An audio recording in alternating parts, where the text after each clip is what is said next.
এর বিরুদ্ধে রিভিউতে না গিয়ে বরং টেটটা কীভাবে নেওয়া যায় তার জন্য প্রস্তুতি নিতে শুরু করেছি। এর বিরুদ্ধে সামগ্রিকভাবে জেলা এবং রাজ্য জুড়ে যে লড়াই, সেই লড়াই তৈরি করা, এবং আমরা নিখিলবঙ্গ প্রাথমিক শিক্ষক সমিতি এবিপিটিএগতভাবে রাজ্য সরকার যদি যায় তার পাশাপাশি আমরাও কোর্টে রিভিউ পিটিশনে যাব। শিক্ষকদের পক্ষ থেকে শিক্ষকদেরকে একত্রিত করে নিয়ে আমরা রিভিউ পিটিশনে যাব, যাতে করে এই রায়টাকে রিভিউ করে শিক্ষক শিক্ষিকাদের এই যে জবরদস্তিমূলক টেটে নিয়ে যাওয়া তা থেকে বিরত থাকা। একটা প্রশ্ন ছিল যে আপনারা তো একটা রাজনৈতিক দল, অন্য একটা রাজনৈতিক দলের কাছে, অর্থাৎ আজকে সুকান্ত মজুমদার কাছে যাওয়ার যে এই যে গেলেন কেন?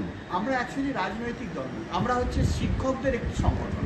এই শিক্ষক সংগঠনে মতাদর্শ থাকতে পারে, হ্যাঁ মতাদর্শ থাকতে পারে, আমাদের নিশ্চিতরূপে একটা মতাদর্শ আছে। সেই মতাদর্শ অনুযায়ী আমরা লড়াই করি, আন্দোলন করি, কাদের বিরুদ্ধে দুটো কথা বলি।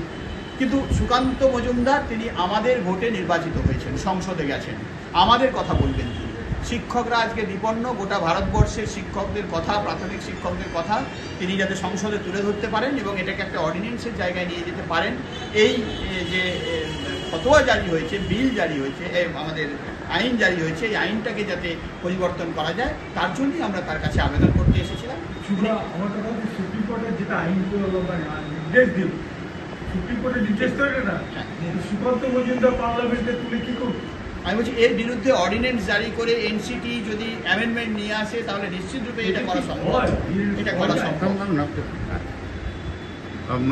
এই মুহূর্তে আপনার তার আর কোনো আন্দোলন বা কিছু? অবশ্যই আন্দোলন আমাদের আছে। আমাদের রাস্তার আন্দোলন একটা বড় আন্দোলন আগামী 17 তারিখ পুজো। এই সময়টা পুজো চলছে, আপনারা জানেন। পুজোর সময় সবাই একটু আনন্দের সঙ্গে ব্যস্ত থাকবেন, যদিও খুব উৎকণ্ঠার মধ্যে আছেন প্রাথমিক শিক্ষকরা। হাজার হাজার শিক্ষক শিক্ষিকারা সেদিন আমাদের পর্ষদ অভিযান করবেন, পর্ষদ অভিযানে যাবেন এবং পর্ষদকে বাধ্য করবে শিক্ষকদের যে এই পরিস্থিতি, সেই পরিস্থিতি থেকে তাদেরকে মুক্তি দেওয়ার জন্য। একই সঙ্গে আমরা জেলায় জেলায় কল দেব এবং আগামী দিনে 17ই অক্টোবরের পর আগামী দিনে আমরা কিভাবে ধারাবাহিক লাগাতার আন্দোলনের মধ্য দিয়ে শিক্ষকদের নিজেদের অধিকারটাকে, অস্তিত্বটাকে রক্ষা করতে পারি, বাংলার শিক্ষাকে বাঁচাতে পারি, সেই ব্যাপারে রাস্তায় থাকবে নিখিলবঙ্গ প্রাথমিক শিক্ষক সমিতি। আপনারা কি আদালতের দ্বারস্থ হয়েছেন?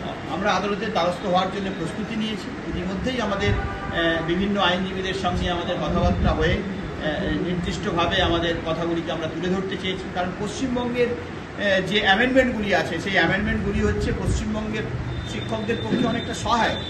আপনারা জানেন পশ্চিমবঙ্গের নিরিখটা একটু অন্যরকম।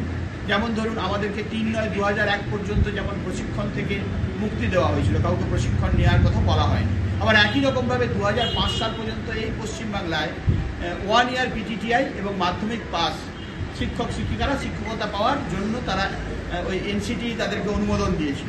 সে জায়গায় দাঁড়িয়ে এই মুহূর্তে যদি তাদেরকে টেট দেওয়ার জন্য তার নির্দিষ্ট কোয়ালিফিকেশানে যেতে বলে, সেই কোয়ালিফিকেশানটাই তো তাদের নেই। খেলার মাঠে নামবে কি করে, তারা টেটের মাঠে নামবে কি করে? তাহলে সেই জায়গায় দাঁড়িয়ে আমরা এই জায়গায় সুপ্রিম কোর্টকে আমরা বোঝাতে চাই যে পশ্চিমবঙ্গের নিরিখে আমরা নিখিলবঙ্গ প্রাথমিক শিক্ষক সমিতি আপামর শিক্ষক শিক্ষিকা, কে কোন সংগঠন করেন আমাদের দেখার দরকার নেই। আপামর শিক্ষক শিক্ষিকাকে এই ক্ষেত্রে পেশাগতভাবে তাদেরকে সুরক্ষা দেওয়ার জন্য আমাদের ভোটের লড়াইটা চলবে। একই সঙ্গে রাস্তার লড়াইও আমরা ধারাবাহিকভাবে চালিয়ে। আপনার নামটা? আমি যুবশেখর মণ্ডল, নিখিলবঙ্গ প্রাথমিক শিক্ষক সমিতির সাধারণ সম্পাদক।